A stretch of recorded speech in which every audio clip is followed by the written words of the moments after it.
Fox News alert, Devon Archer, the man who Hunter Biden once called a Biden, just flipped on the first family.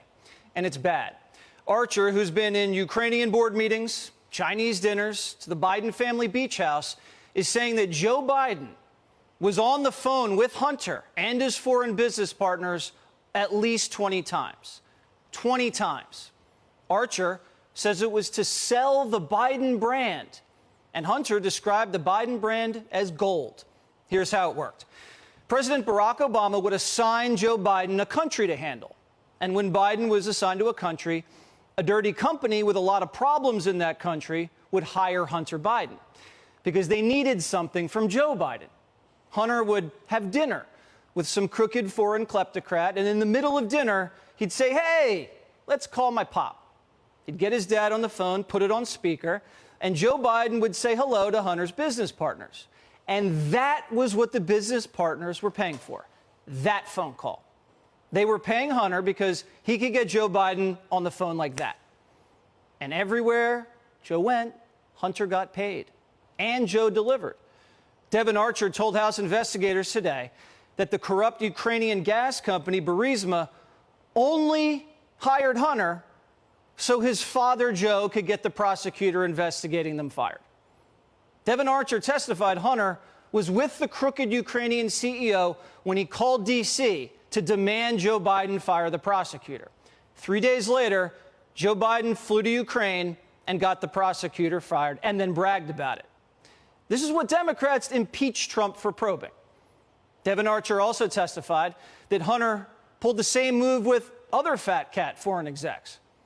Archer says Hunter put Joe Biden on the phone with his Chinese partner, Jonathan Lee. And remember, Joe Biden flew Hunter to China on Air Force Two, where Hunter met Jonathan Lee. Hunter introduced Joe and Jonathan Lee in Beijing. They shook hands. It was a $20 million handshake. The Bidens made $20 million from that Chinese deal. After Hunter was given an equity stake in the Chinese investment firm, the Obama-Biden administration greased approvals for Jonathan Lee to take over American car manufacturers. Joe Biden, who claims he didn't talk to his son about his business, even wrote a letter of recommendation to Brown University on behalf of Jonathan Lee's daughter. Jonathan Lee is a Communist Party power broker who our vice president went to bat for, helping his daughter cut the line in the admissions offices at Ivy League schools.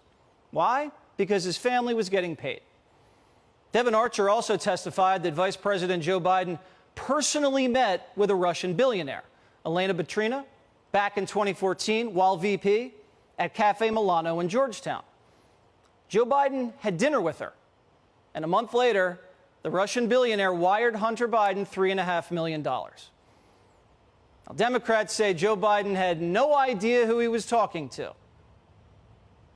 It was clear that it was part of the daily conversations that Hunter Biden had with his father, and it was and sounded like most of the time now President Biden didn't even know who the people he was at dinner. He was just asked to say hello, and he would, talk about the way he described it several times. They asked over and over and over. He described what the weather was, what's going on your end.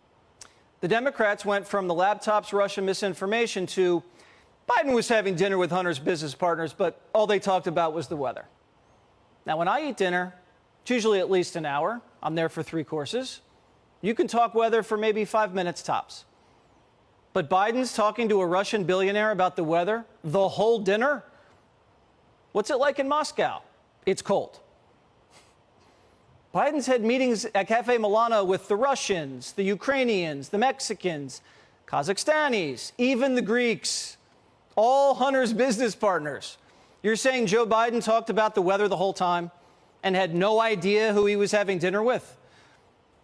Even if Hunter puts his business partners on speakerphone with his dad and they don't talk business at all, you're saying the next day when Hunter talks to Joe, and they say they talk every day, Joe doesn't say, "Hey, Hunter, what are you doing in Dubai, and who are those Ukrainians you put me on the phone with last night?"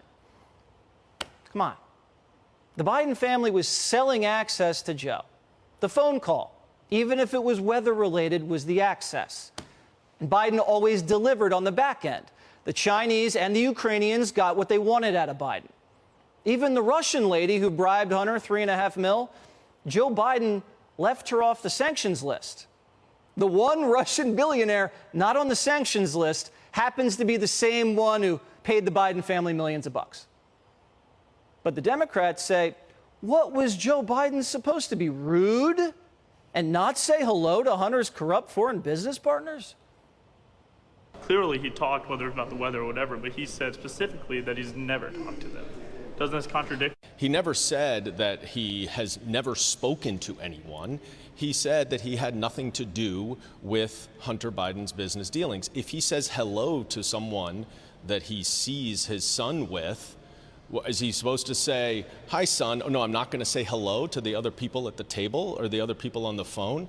It's kind of a preposterous premise to think that a father should not say hello to people that the son are at dinner with. So the new defense is Biden's missed manners. Snubbing his son's sniveling and conniving foreign business partners would be the wrong thing to do.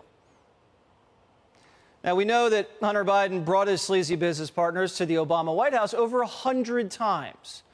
So Joe Biden never asked Hunter, who are all these people? The only thing he asked was, what's the weather like in Bucharest? I mean, at this point, Joe knows more about the weather than Al Roker. So, why did Devon Archer flip? Well, because he's going to prison. And he thought, you know, being Hunter's best buddy would keep him out of prison. Devon Archer can't be too happy with Hunter Biden right now. Here's a text he sent to Hunter. Why did your dad's administration appointees arrest me and try to put me in jail? Just curious, some of our partners asking out here. And then this one. Why would they try and ruin my family and destroy my kids and no one from your family side step in and at least try to help me? I don't get it. Devon Archer was sentenced to a year in prison for stealing $60,000 from an Indian tribe. I think it was more than that.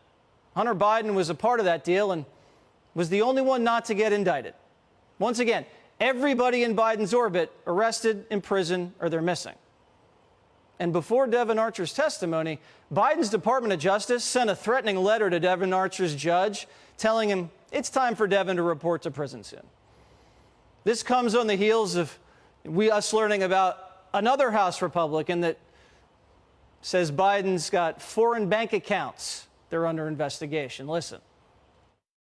When we pulled up the first tranche of suspicious activity reports, of which there were more than 170, we then realized that there are more suspicious activity reports on more Biden family members and more information that we've got to dig into and investigate. What we have to do, and we're in the process of now, is accumulating bank records, not just here domestically, but there are bank records in foreign countries with foreign banks that we also have to get. That takes money and time, which we are doing and trying to collect that information. Sources tell Primetime that lawyers on House oversight, they're not going on vacation like the rest of Congress for the next 6 weeks. They're still subpoenaing Biden family bank records. And now they're moving into the deposition phase of the investigation. Devon Archer won't be the first Biden business associate that's going to be interviewed. Tony Bobulinski and Whitey Bulger's relative, James Bulger, will sit down for interviews. Several federal employees knowledgeable of the Biden situation will sit down with investigators. And we expect, when Congress returns to work in mid-September, that the House will have enough evidence to begin the impeachment inquiry. Now, opening an impeachment inquiry turbocharges congressional oversight powers, allowing them to, fast track and have far-reaching subpoena power and quick court rulings. Now, this will force the media to cover the evidence that we've presented here for years. And it'll force Joe Biden, who's supposed to be out campaigning, to answer questions about why he's been lying for all these years. This could potentially end Joe Biden's reelection campaign. So Democrats have a decision to make. Are they going to get behind Gavin Newsom? Or are they going to continue to say Joe Biden's a weatherman?